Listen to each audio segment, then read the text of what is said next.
Well, good morning, everyone. Welcome again to Christchurch Castledawson Parish Hall. We're going to engage in our time of worship together. Before we do that, just a few announcements to bring you. It's just, first of all, to announce that I'll be on leave for the next few weeks, from the 3rd of August right through to the 31st. Now, our services will continue online, and the Reverend Tommy Allen will be leading those services for us. So my grateful thanks to Tommy for covering the services. And if there are any pastoral emergencies, the Reverend Mike Dornan from Termanini and Desert Martin Parish, he'll be covering any pastoral emergencies. So his contact details will appear on your screen, but they will also be on the Castledawson Rectory's answering machine and on my mobile answering machine as well. So my thanks again also to the Reverend Mike and to all those who contribute to our services week in and week out. And over the weeks when I'm away, there's also a rota of people who are going to be sharing with us, whether it be readings, prayers, or sharing in our kids' address, the slot. Now today, I'm going to be joined by Davy, who will be bringing us our slot. Robert will be bringing us our readings, and Isabel will be leading us later on in a time of prayer. Before we do that, let's just immerse ourselves in God's Word as we meditate on His Word, and the theme for today being His protection and His empowerment. Some readings about God's protection.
I hope the Lord's spoken to you through those readings this morning. Now, before we enter into worship and before our opening song, let's just acknowledge our own shortcomings, our own failings, as we try to live this Christian life. And let's confess our sins to God our Father. And this morning I want to use the general confession as we find it in our Book of Common Prayer from the Morning Prayer 1 service. Almighty and most merciful Father, we have erred and strayed from thy ways like lost sheep. We have followed too much the devices and desires of our own hearts. We have offended against thy holy laws. We have left undone those things which we ought to have done, and we have done those things which we ought not to have done. And there is no health in us. But thou, O Lord, have mercy upon us, miserable offenders. Spare thou them, O God, which confess their faults. Restore thou them that are penitent, according to thy promises declared unto mankind in Christ Jesus our Lord. And grant, O most merciful Father, for his sake, that we may hereafter live a godly, righteous, and sober life to the glory of thy holy name. Amen. And we know that when we come before the Lord and we seek his forgiveness, that if we ask in faith, that he does forgive us. May he grant us his forgiveness this day. Our opening hymn is Be Still for the Presence of the Lord.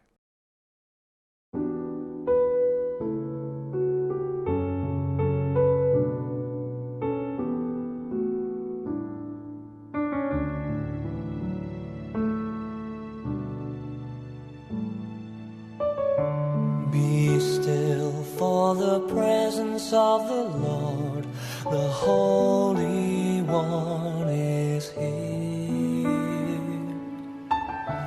Come bow before him now with reverence and fear. In him no sin is found. We stand on holy ground. Be still for the presence of the Lord, the Holy One is here.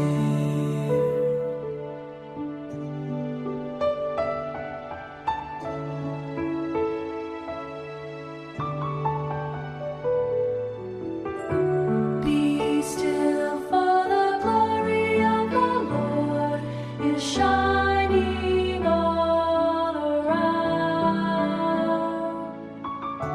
He burns with holy fire, with splendor he is crowned. The sun is the sign, the radiant King of light. Be still, for the glory of the Lord is shining all around.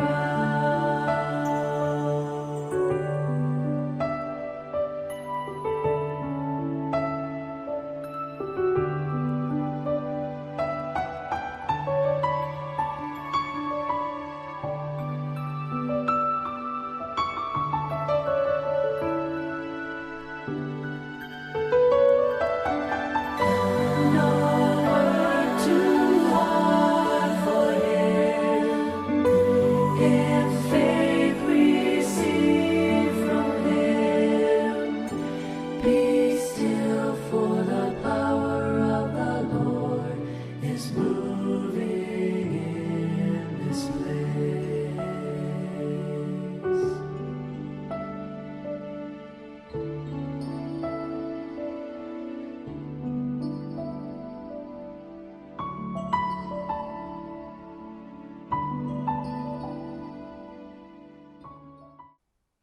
Aye. Be still, for the power of the Lord is moving in this place. And I hope the power of the Lord is moving wherever you're watching this service today. You may have your coffee, you may have your slippers on. Doesn't matter. I just pray the Lord is moving. Now, I'm going to hand over to Davy, who's going to bring us the slot today, but I do need to make an apology. Sometimes we do some silly things, and we can make some really silly decisions. I want to ask you if you'll excuse David today, just simply for the top that he's wearing. You'll understand when you see it. David.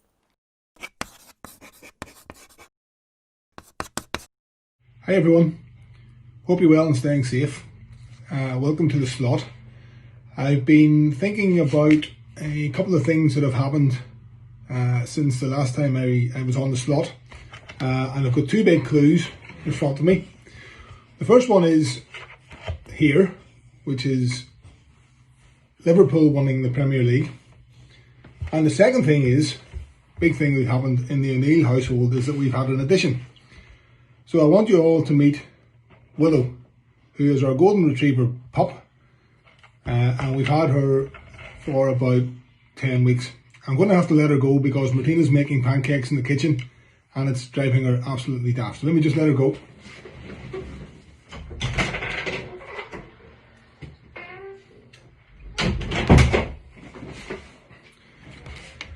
So, since Willow's arrived, we have been out walking quite a bit, and we've noticed in the last number of weeks that the number of fishermen down by the river has been increasing every time we go for a walk. So I was thinking about the slot, I was thinking about fishermen and fishing, and I wanted to share with you the story of the fishermen in the Bible, which comes from John chapter 1, 21, verse 1 to 19. Afterwards, Jesus appeared again to his disciples by the Sea of Galilee. It happened this way. Simon Peter, Thomas, Nathanael from Cana in Galilee, the sons of Zebedee, and 2 other disciples were together. "I'm going out to fish," Simon Peter told them, and they said, "We'll go with you." So they went out and got into the boat, but that night they caught nothing. Early in the morning, Jesus stood on the shore, but the disciples did not realize that it was Jesus. He called out to them, "Friends, haven't you any fish?" "No," they answered. He said, "Throw your net on the right side of the boat and you will find some." When they did, they were unable to haul the net in because of the large number of fish that were caught in the net. Then the disciple whom Jesus loved said to Peter, "It is the Lord." As soon as Simon Peter heard him say, "It's the Lord," he wrapped his outer garment around him, for he had taken it off, and jumped into the water. The other disciples followed in the boat, towing the net full of fish, for they were not far from the shore, about 100 yards. When they landed, they saw a fire of burning coals there with fish on it and some bread. Jesus said to them, "Bring some of the fish you have just caught." So Simon Peter climbed back into the boat and dragged the net ashore. It was full of large fish, 153, but even with so many, the net was not torn. Jesus said to them, "Come and have breakfast." None of the disciples dared ask him, "Who are you?" They knew it was the Lord. Jesus came, took the bread, and gave it to them, and did the same with the fish. This was now the 3rd time Jesus appeared to his disciples after he was raised from the dead. When they had finished eating, Jesus said to Simon Peter, "Simon, son of John, do you love me more than these?" "Yes, Lord," he said. "You know that I love you." Jesus said, "Feed my lambs." Again, Jesus said, "Simon, son of John, do you love me?" He answered, "Yes, Lord, you know that I love you." Jesus said, "Take care of my sheep." The 3rd time he said to him, "Simon, son of John, do you love me?" Peter was hurt because Jesus had to ask him, or had asked him the 3rd time, "Do you love me?" He said, "Lord, you know all things. You know that I love you." Jesus said, "Feed my sheep. Very truly I tell you, when you were younger, you dressed yourself and went where you wanted. But when you are old, you will stretch out your hands, and someone else will dress you and lead you where you do not want to go." Jesus said this to indicate the kind of death by which Peter would glorify God. Then he said to him, "Follow me." In this story on the Sea of Galilee, Jesus calls upon the first disciples as he performs a miraculous catch of fish after the fishermen had been unsuccessful. The fishermen had been fishing all day and all night and had not caught one single fish. The fishers were astonished by the miracle as a demonstration of the presence of God, which was the first step in understanding who Jesus is. Jesus calls the common fishermen to leave everything and become his disciples, also known as the fishers of men. Finally, it's the beginning of August, the year, even though it's been immensely strange, has flown in. Our kids are getting ready to return to school. At this time of year, every year, it's a really, really strange and I suppose an upsetting time and a strange time for the kids. It's going to be even more difficult and strange this time. So I want us to pray for our kids who are getting ready to return to school. A prayer for Thanksgiving. Lord, thank you for the energy and joy of our children. A prayer for protection. Lord, keep a watchful eye on them and keep them safe. A prayer for guidance. Lord, guide them to make wise decisions and follow sound advice. A prayer for peace. Lord, keep our children calm in the midst of a noisy world, and a world that has been made really noisy by the events of the last 3, 4, 5 months. A prayer for wisdom. Lord, give us the wisdom to raise them with love and integrity. A prayer for purpose. Lord, let your will and purpose be fulfilled in our children's lives. A prayer for learning. Lord, may they have an open mind and a spirit to grow in knowledge. As adults, it is our responsibility to keep our kids in prayer as they begin to navigate throughout this school year. A return to school which is going to be like no other return to school.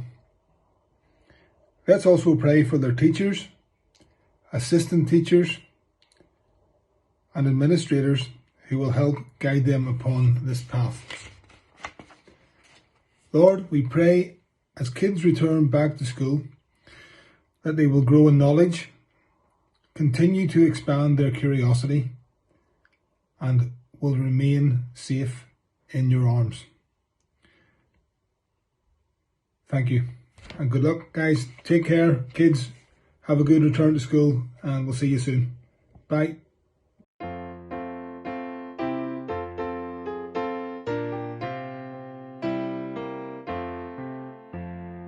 I will make you fishers of men, fishers of men, fishers of men. I will make you fishers of men if you follow me. If you follow me, if you follow me.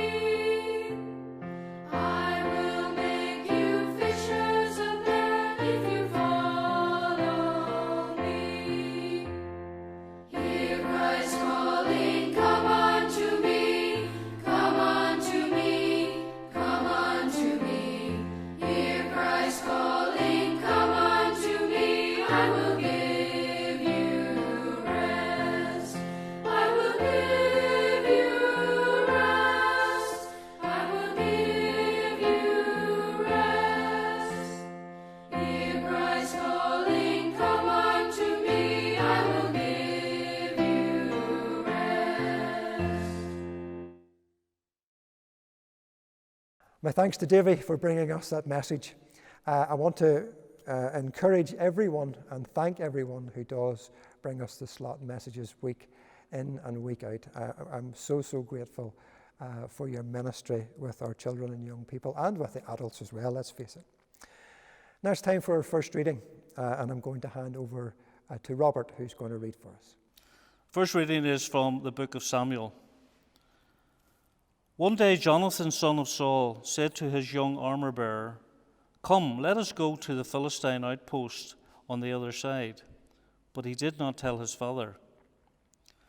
"Do all that you have in mind," his armor-bearer said. "Go ahead. I am with you, heart and soul." Jonathan said, "Come on then. We will cross over towards them and let them see us. If they say to us, 'Wait there until we come to you,' we will stay where we are and not go to them. But if they say, 'Come to us,' we will climb up, because that will be our sign that the Lord has given them into our hands." So both of them showed themselves to the Philistine outpost.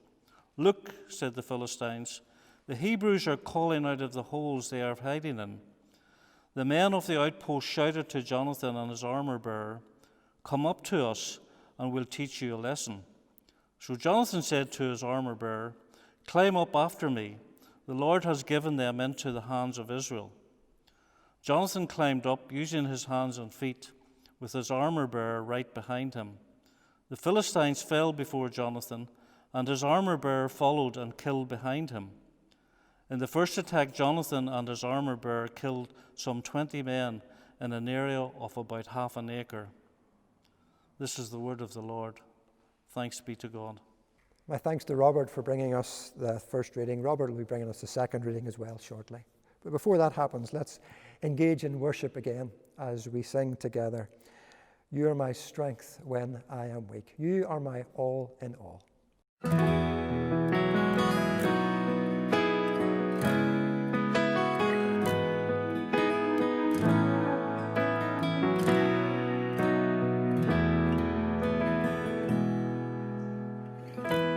You are my strength when I am weak. You are the treasure that I seek. You are my all in all.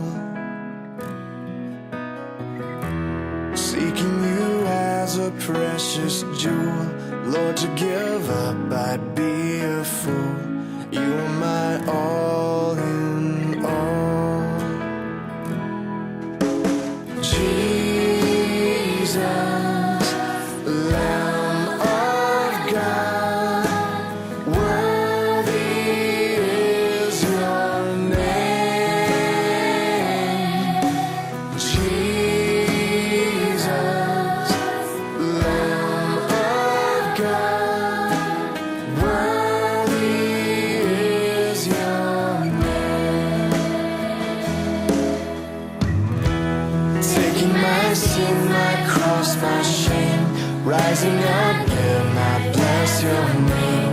You are my all in all. When I fall down, you pick me up. When I am dry, you fill my cup. You are my all in all.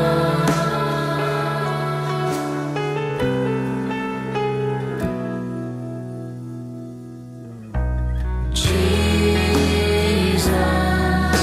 Lamb of God, worthy is your name.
The second reading is from Paul's letter to the Ephesians.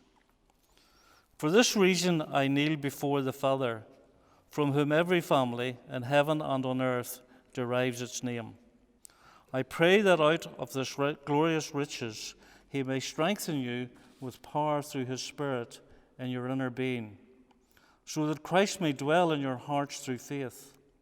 And I pray that you, being rooted and established in love, may have power, together with all the Lord's holy people, to grasp how wide and long and high and deep is the love of Christ, and to know his love that surpasses knowledge, that you may be filled to the measure of all the fullness of God. Now to him who is able to do immeasurably more than all we ask or imagine, according to his power that is at work within us. To him be glory in the church and in Christ Jesus throughout all generations, forever and ever. Amen.